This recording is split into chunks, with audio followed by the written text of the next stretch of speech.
কয়েকদিন এত গরম গেল যে গরমে অতিষ্ঠ হয়ে গিয়েছিলাম। তো আল্লাহর রহমতের বাতাস ছাড়ছে, খুব ভালো লাগতেছে। তো বারান্দায় একদম কাপড়ই মেলতে পারতেছি না, এত বেশি বাতাস। রান্নাঘরে চলে এসেছি সকালে নাস্তা বানানোর জন্য। এখানে আমি আলু ভেজে নিচ্ছি। তো আলু ভাজতে ভাজতে আপনাদের সাথে ছোট্ট একটা টিপস শেয়ার করে দেই। এখানে যে আলু আমার প্রায় অর্ধেকটা ভাজা হয়ে গেছে, আর এ পর্যায়ে এসে একটু লবণ দিয়ে দিলাম। তো আলু ভাজার মাঝখানে মানে অর্ধেকটা হয়ে আসলে লবণ দিলে আলু ভাজিটা কিন্তু অনেক বেশি ঝরঝরে হয় এবং আলুটা দলা পাকিয়ে যায় না বা একটা আরেকটার সাথে লেগে যায় না।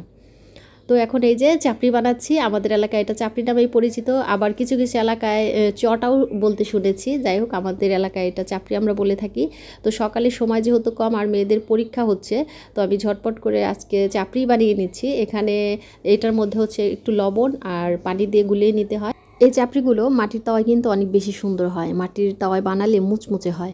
তবে এভাবেও খারাপ লাগে না, কড়াইতে একটু তেলের দেখা যায় পোস্ট দিয়ে তারপরে করলে নিচেও লাগে না। আমারটা একটু লেগে লেগে গেছে যদিও।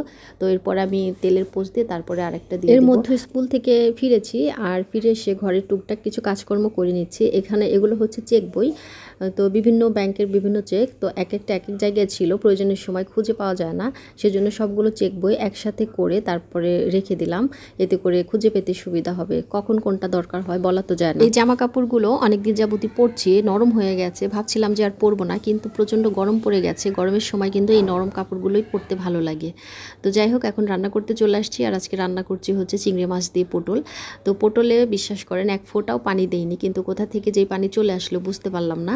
তো আর ঝোল দেওয়ার আমার প্রয়োজনই হয়নি, এই পানি দিয়ে সিদ্ধ হয়ে গেছে, আর ওভাবেই নামিয়ে রেখেছি। আর ভেজে নিয়েছি করলা। তো আজকে করলা আর হচ্ছে এই চিংড়ি মাছ রান্নাই হবে। এদিক দিয়ে আমার মেয়ে ঘরটাকে সুন্দর করে গুছিয়ে নিয়েছে, যার জন্য আজকে দুপুরে আমার এই রুমটা গোছানোর কোনো প্রয়োজনই হয় নাই। তো রুমটা গুছিয়ে সে মুছেও নিচ্ছে, এজন্য আজকে আমার কাজটা অনেকটাই কমে গেছে। আমার রান্নাবার এখন শেষ, আর গোসল করতে যেতে হবে। তার আগে ঈশানাকে গোসল করাবো।